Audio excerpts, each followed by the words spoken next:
Hey everyone, it's MTG Angel. This video is not about collectibles. It is still about investing your money, and it's specifically tailored to Bitcoin. It does have some overlap. My idea, and I was looking online and I couldn't really find an explicit link in videos, but I didn't look that far. And it's emergent behaviors leading to Bitcoin's creation. So when you think of investing, often you're trying to front run any type of market movement. And how is the best way to front run it? Well, it's to look at the behavior of people. People are the only participants in these markets. So if you can predict human behavior, you can predict the market. And what is emergence? Emergence is, let's say you take a game like Magic the Gathering, and you say you can put any number of mana cards in your deck. You also want to have some. You can also add some other creatures and spells and all these things, sorceries and artifacts. And the emergent behavior is how players interact with the rules that are given.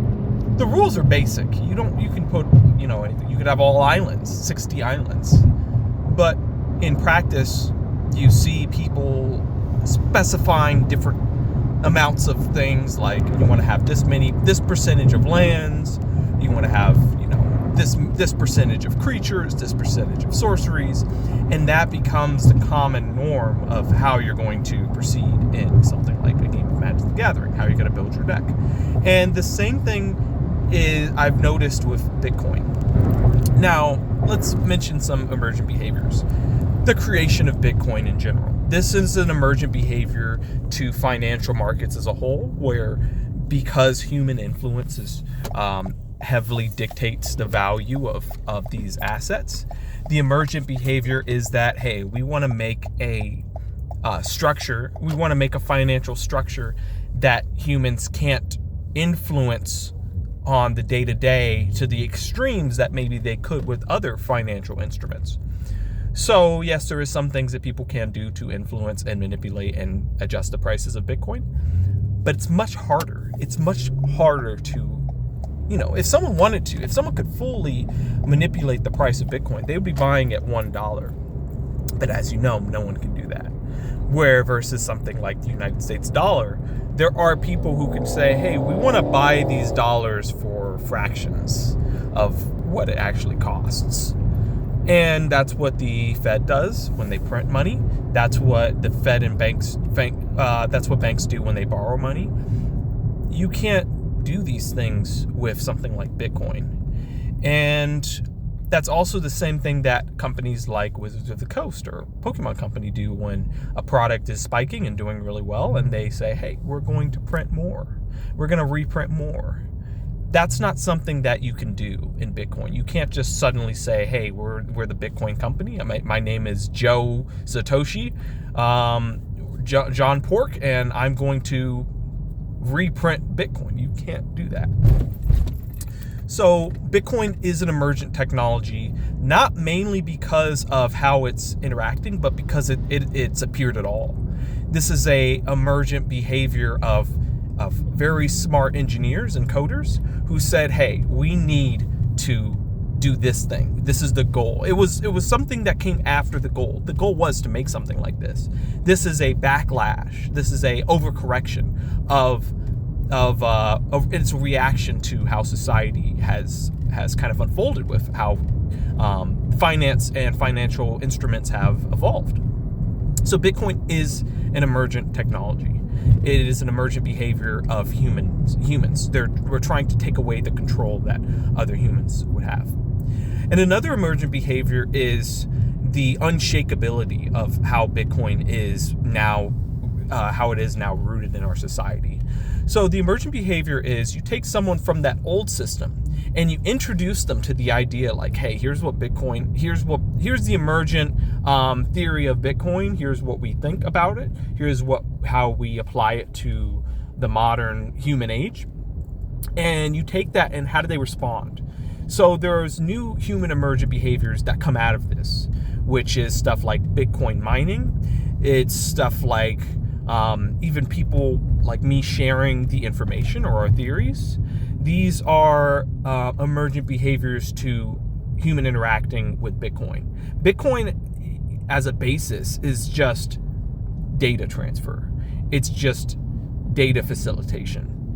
There's no inherent value on data transfer, just like there's no inherent value on paper or dollars. Us valuing it is an emergent behavior for us needing to have a form of trade, a form of time transfer, where we can say, hey, I'll scratch your back for $1 if you scratch my back for this thing. And so Bitcoin and the dollar are both valueless fundamentally. It's whatever, the only way you can apply it financially is pretty much human intervention. We decide what humans will pay for it because of a collective amount of all the humans are paying this amount, so the average is going to be that. So that's emergent. And then the price fluctuation is also an emergent behavior for us interacting and being able to see the value of a monetary system in real time. That is an emergent behavior. The fear. The price, sometimes when we look at the price of things, we think it's more mechanical and less human, when it's more human and less mechanical than you would think. Because the price is influenced by people inputting, hey, do I want to buy or sell this thing? And because you can see the price and because it's being valued in real time across the world, most assets aren't accurately valued like this across the world. This is a very modern phenomenon. And because we can see that, our emotions can be exercised through Bitcoin so much easier with the click of a button on your phone. You can just wake up, you just took a poop, and you look at Bitcoin and you see the price, whatever you feel, you see a headline and you press sell. So even that is an emergent behavior to the internet. Being able to understand the price of assets and being able to interact with something like Bitcoin in the same way and apply the news and all these things, that is an emergent behavior of the internet tied with financial markets. And so if you think of your own different ways that Bitcoin has influenced human nature, maybe not because of what it was coded or made to do, but the emergent behaviors and the way it's rippled through society. It has influenced not only you, the listener, because you've heard of Bitcoin. It had to have influenced your life in some point. Just hearing about something, it influences your life. And that's how advertising works. Because just hearing about it, it's the butterfly effect. If you never heard about it, if you never even heard the word, it could never influence you. Well, it could influence other people, but it wouldn't be as direct as your ears hearing it. You receiving that information and being asked, what do you think about it? Every time you hear something, you're technically being asked, what are your thoughts? If you have a thought response, that's because the question was posed in your mind. And so if it's you asking yourself that, then that's that. Anyways, it's a little bit of a side tangent. So knowing that Bitcoin is causing emergent behaviors amongst humans, emergent behaviors amongst the way the internet is formed, the way our structures are formed, the way our world is formed, the way our society is formed, the way we're tackling internet, the way we're tackling finance, the way we're tackling our time, our value of time, our concept of time, our view of time, all of these things. Bitcoin is making you ask those questions once you go down that rabbit hole. And so what can we take from this? Well, we can almost take have a finite prediction of how this will unfold, although you can't possibly know for sure. So, for instance, let's say you take the rules of chess or Magic the Gathering. You could, in your own time, run a couple of simulations of, hey, here's how and this is called playtesting for something like Magic. You could playtest Magic. And you could develop all of these different strategies and predictions of how the masses of people will interact with this game. And you could come to the conclusion that this game sucks and no one's ever going to play it. Or this game is horribly broken, And then when you look in the deck, you wonder why, and it's because you only have one land, or maybe you have like 40 lands and 20 non-lands, and you're like, what are you doing? Like this is horrible deck construction. So you can kind of predict a way that people will respond, and over time, as people respond, and for Bitcoin, we've had like a good 15, almost going on 20 years. We're approaching 20 years of Bitcoin, and we've had that amount of time to kind of study a lot of the emergent behaviors. The predominant one is the adoption of Bitcoin. The adoption of Bitcoin is an emergent behavior. Now, what does adoption look like? Well, you're watching it. It's some people saying, I will never use Bitcoin. That thing is devil sorcery. That's going to happen. You're going to get those people. They're going to live and die. Just like for Magic the Gathering, you're going to have people like, Wizards of the Coast, you banned Black Lotus, I'm never playing. It's like, yeah, you're going to get that. You're going to get people who feel one way. That is an emergent behavior of humans. We're so diversified. Our mentality, our lifestyles are so diversified. Think of the game of life. I don't know if you've ever seen it, but it's like you have that bit, and it changes and it kind of warps and it starts to grow almost like flowers out, like blossoms out, and it starts to warp and grow this map. That's what's happening with Bitcoin. It started in one person's mind and then it hit two. And as it's rippling out in the world, it is affecting people's mentality, it's affecting their lifestyle. And yes, the emergent behavior is going to be, there's going to be a lot of skepticism. That's just how humans are. There's going to be a lot of cult-like people, which is people like Michael Saylor, who treat this thing kind of like a religion. And you're going to get people in the middle where, you kind of agree with some things. You don't think that it should be viewed some ways. You're going to get people who are maybe on the fence. The emergent behavior for Bitcoin is the adoption. The emergent behavior for Bitcoin is the fact that people are picking this thing up, and they will, for the rest of their life, think about and use this new technology that has kind of been unloaded onto the world. So how can we look at this and apply it to what we think might happen? Well, one, if an emergent behavior is trending in one way, you could almost expect that trend to continue. So for instance, in the game of life, the way it radiates out, there's a couple of common shapes and structures. And that's kind of what you see of Bitcoin. You're going to get some people, with each person that is interacting with the idea of Bitcoin, you're going to get some people that get converted to full believers. And then on several other pass-throughs of society, it goes through the circles of people's minds and conversation. Every so often, some of the non-believers get converted. So they initially might have seen Bitcoin. It passes around, and as it's entered back onto them, they still might not like it. Oh, now they consider Bitcoin, and they're going to enter it. And as we all know, if you're into any of the collectible spaces, supply and demand, finite supply is crazy for multiplying your net worth. It is insane. It is unspeakably insane. Because ultimately, when you have stuff like, let's say like a shrinking supply for finite product, let's take like a collector box of Magic the Gathering. A collector box of Magic the Gathering, especially one that's serialized, is going to have a finite amount in the world. Let's say 200,000. And as people use it or interact with it, they're going to destroy the product. An emergent behavior for investing in something like this product is the fact that when years have gone on, there's going to be so few left, maybe like 10%, maybe 5% of the amount that was produced might be left in the world. Maybe 5% is left on the market, or 3%.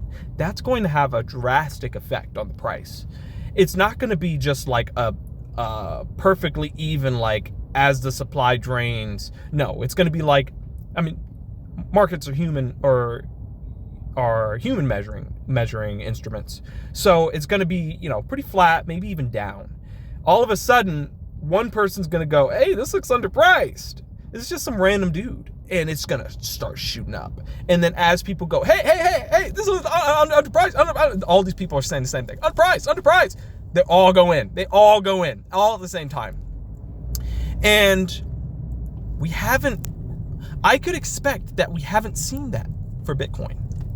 What we've seen is evolving skies, going from $100 a box to maybe, like, I think it probably dropped to like 80 or something in the bear markets back when they were first dropped. And then we saw them go to 1,000. Now we're seeing them skyrocket to 2,000 and 3,000. So we're seeing that part of Bitcoin. But just like evolving skies, in 5-10 years, do you think evolving skies will still be $3,000 a box? Or will this thing be 20,000, 50,000? Will evolving skies at $50,000 a box? What's stopping it? Really, what is stopping it? Is your expectation of what, $50,000? Is that stopping it? Because in the future, let's say there's some rich mega gajillionaire, Jeff Bezos' son or something like that, Elon's estranged son, one of his million sons, is like, hey, I'm going to use some of daddy's money to buy something that I like. And I like evolving skies. What's stopping him from paying $50,000? Nothing's stopping him. So, yeah, you just have to realize that almost the trend is going to continue for Bitcoin. The trend has to continue, not just for Bitcoin, but for collectibles, but specifically for Bitcoin.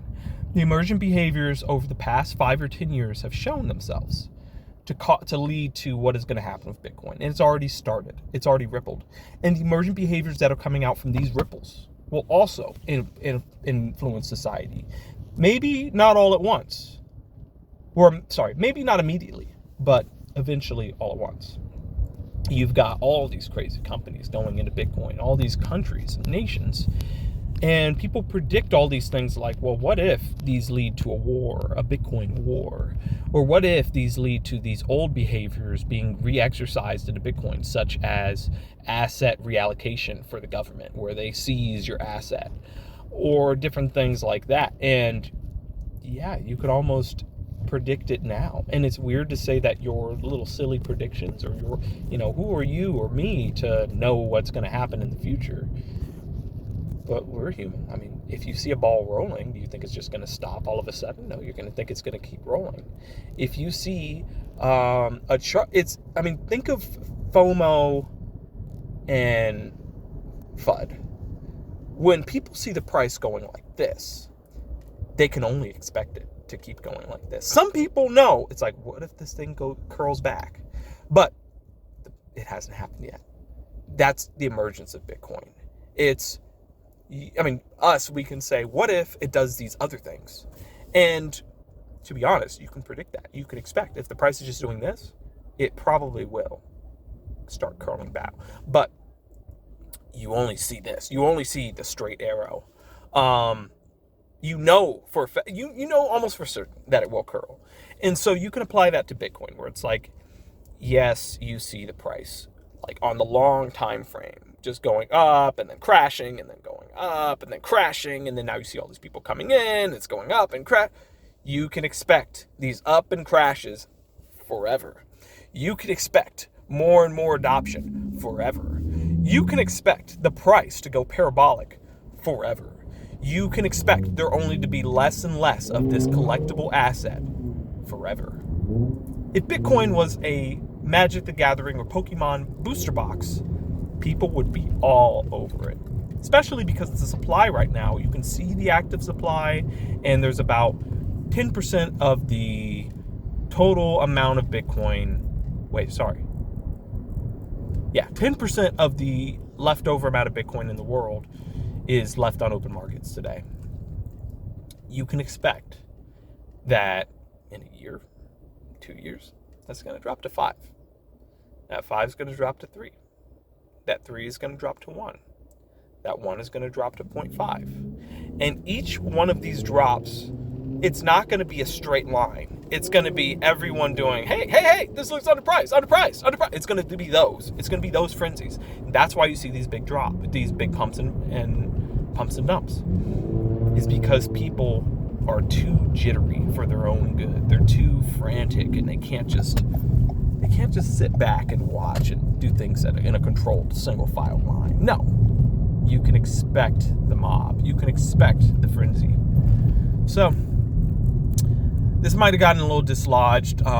Hopefully the core value makes sense of Bitcoin is an emergent behavior. It causes emergent behaviors. Bitcoin was a emergent technology to begin with. That's why it was made. It was someone reacting to the way society is happening. That was almost against their will that society would happen like that, would unfold like that.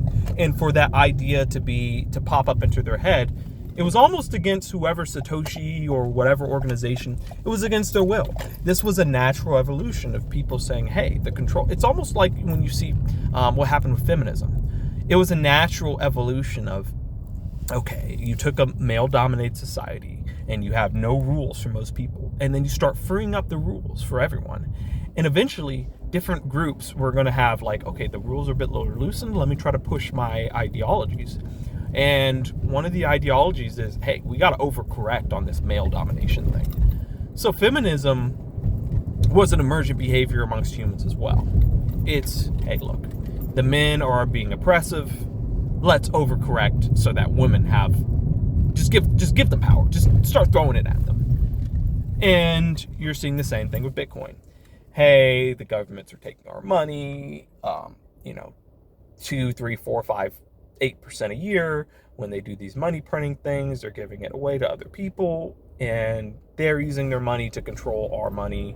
They're using their money to control our society. We need something better. We need something unhuman, not directly controlled by any one human. We need something a bit more fair and spread and open and neutral. And suddenly, Bitcoin appears. Coincidence? No, it's not.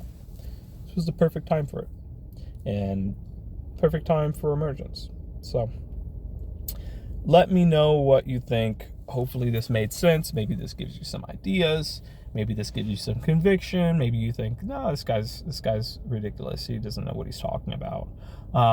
If you agree and you have some idea about it, please let me know. I am a very, very big fan of people giving thoughtful retrospectives, or even even cases from your own life. I love stuff like that because I like doing stuff like that. I like hearing about stuff like that. So please leave that in the comments. If you made it this far, if you somehow listened through me this far, please give me a like. Please give me a subscription. I know sometimes it's like we don't want to have to see someone's face in our feed all the time, but it would really help. And I'm not really asking you to watch every video of mine. Just, you could support me by just subscribing, and then you can turn off the bell or whatever it is. Just the subscription alone would help a lot, or maybe a couple likes, a comment. Any of this will help me on my journey. And I'll probably never forget you if you're coming this soon to like. You'll probably be one of the immortal first viewers in my head, such as Sleeping Elephant. What's up, man? So, anyways, guys, it's a beautiful day. It's a beautiful year. It's a great time to be thankful for everything you have. Everyone that's been in your life, everyone that's been along these financial journeys that you might have had, maybe anyone that has lent you an ear or shoulder for any issues you may have had with finances. You know what they say, more money, more problems. So, anyways, guys, I'll let you guys go. See you later.